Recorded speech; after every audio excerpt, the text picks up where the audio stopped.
و برای خشوع پیدا کردن یکمین راه این دعا کردن: ای الله برای من توفیق ده که در نمازهام خشوع داشته باشم.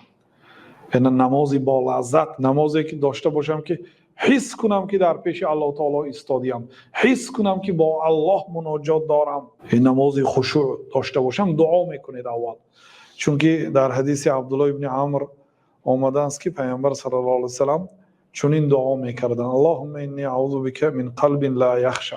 پروردگارا، ای الله، من از اون قلبی که از الله تعالی نمیترسد، از چنین قلب پناه میطلبم به تو. و نداء لا یسمع، از دعایی که قبول نمیشد. دعا میکنید قبول نمیشه. اصلا این گونه دعاها به تو پناه میطلبم، یعنی مرا شخص نگردان که دعا کنم و دعام قبول نشود. و من نفس لا تشبع، و از نفسی که سیر نمیشد، گرسنه هست، گدا هست همیشه اگرچه میلیاردر شده است.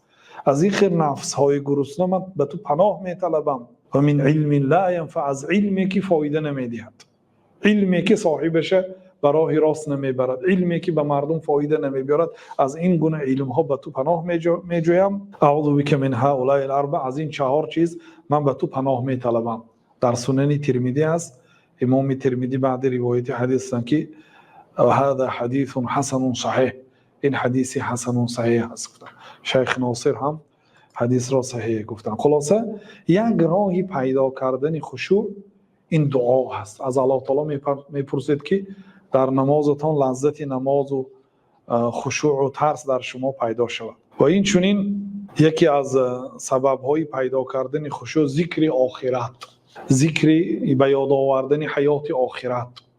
در این حالت ها در نمازتان میترسید. الله تعالی میگه که واستعینوا بالصبر والصلاه و انها لکبیره الا علی الخاشعین. شما با صبر و با نماز یاری طلبید. و البته نماز وزنین است، 2 رکعت نماز است ولی وزنین است، مگر هم برای آنهایی که میترسند از الله تعالی. اونا کی هستند؟ در دوامش که الذین یظنون انهم ملاقو ربهم و انهم الیه راجعون. اونایی که گمان میکنند که آنها پروردگار خود را وام میخورند. آدمی که باوری دارد که او الله تعالی را وام میخورد، او از الله تعالی میترسد. و انهم الیه راجعون، و آنها به نزد الله تعالی برمیگردند. روزی میرسد که بازگشت به سوی الله تعالی دارند. این گونه آدم ها الله تعالی میگوید که نماز برای اینها سبوک است و اینها از الله تعالی میترسند. و این دلالت میکند که یاد آوردن حیات آخرت به خشوع سبب میشد.